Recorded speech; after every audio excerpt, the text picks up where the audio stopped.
تفسیر القرآن آج کا سبق سورۃ النحل آیت نمبر 89 سے 92 تک۔ اعوذ باللہ من الشیطان الرجیم، بسم اللہ الرحمن الرحیم۔ وَيَوْمَ نَبْعَثُ فِي كُلِّ أُمَّةٍ شَهِيدًا عَلَيْهِمْ مِنْ أَنفُسِهِمْ وَجِئْنَا بِكَ شَهِيدًا عَلَى هَؤُلَاءِ وَنَزَّلْنَا عَلَيْكَ الْكِتَابَ تِبْيَانًا لِكُلِّ شَيْءٍ وَهُدًى وَرَحْمَةً وَبُشْرَى لِلْمُسْلِمِينَ۔ إِنَّ اللَّهَ يَأْمُرُ بِالْعَدْلِ وَالْإِحْسَانِ وَإِيتَاءِ ذِي الْقُرْبَى وَيَنْهَى عَنِ الْفَحْشَاءِ وَالْمُنكَرِ وَالْبَغْيِ يَعِظُكُمْ لَعَلَّكُمْ تَذَكَّرُونَ۔ وَأَوْفُوا بِعَهْدِ اللَّهِ إِذَا عَاهَدتُّمْ وَلَا تَنقُضُوا الْأَيْمَانَ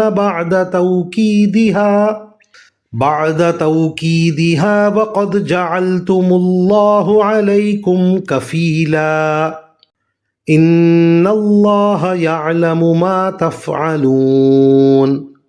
ولا تكونوا كالتي نقضت غزلها من بعد قوة أنكاثا تتخذون أيمانكم دخلا بينكم أن تكون أمة هي أربى من أمة إنما يبلوكم الله به وَلِيُبَيِّنَنَّ لَكُمْ يَوْمَ الْقِيَامَةِ مَا كُنْتُمْ فِيهِ تَخْتَلِفُونَ۔ ترجمہ: اور وہ دن بھی یاد رکھو جب ہر امت میں ایک گواہ انہی میں سے کھڑا کریں گے، اور اے پیغمبر ہم تمہیں ان لوگوں کے خلاف گواہی دینے کے لیے لائیں گے، اور ہم نے تم پر یہ کتاب اتار دی ہے تاکہ وہ ہر بات کھول کھول کر بیان کر دے، اور مسلمانوں کے لیے ہدایت، رحمت اور خوشخبری کا سامان ہو۔ بے شک اللہ انصاف کا، احسان کا اور رشتہ داروں کو ان کے حقوق دینے کا حکم دیتا ہے، اور بے حیائی، بدی اور ظلم سے روکتا ہے۔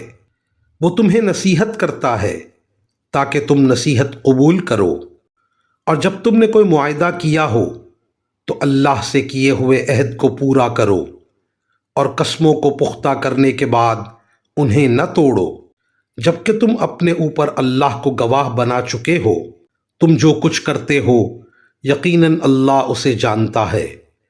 اور جس عورت نے اپنے سوت کو مضبوطی سے کاٹنے کے بعد اسے ادھیڑ کر تار تار کر دیا تھا، تم اس جیسے نہ بن جانا کہ تم بھی اپنی قسموں کو توڑ کر آپس کے فساد کا ذریعہ بنانے لگو، صرف اس لیے کہ کچھ لوگ دوسروں سے زیادہ فائدہ حاصل کر لیں۔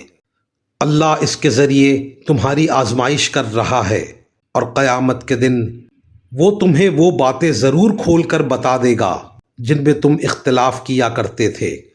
روایات میں ہے کہ مکہ مکرمہ میں ایک دیوانی عورت تھی جسے خرقہ کہتے تھے۔ وہ بڑی محنت سے دن بھر سوت کاٹتی تھی اور شام کو اسے ادھیڑ ڈالتی تھی۔ یہ عورت اس معاملے میں ایک ضرب المثل بن گئی تھی کہ جب کوئی شخص اچھا کام کر کے خود ہی اسے بگاڑ دے تو اسے اس عورت سے تشبیہ دی جاتی تھی۔ یہاں یہ تشبیہ ان لوگوں کے لیے استعمال کی گئی جو زور و شور سے کسی بات کی قسم اٹھا کر اسے توڑ ڈالیں۔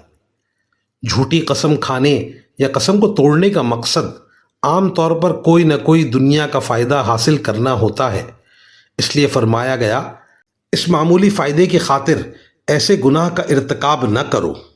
وآخر دعوانا ان الحمد للہ رب العالمین۔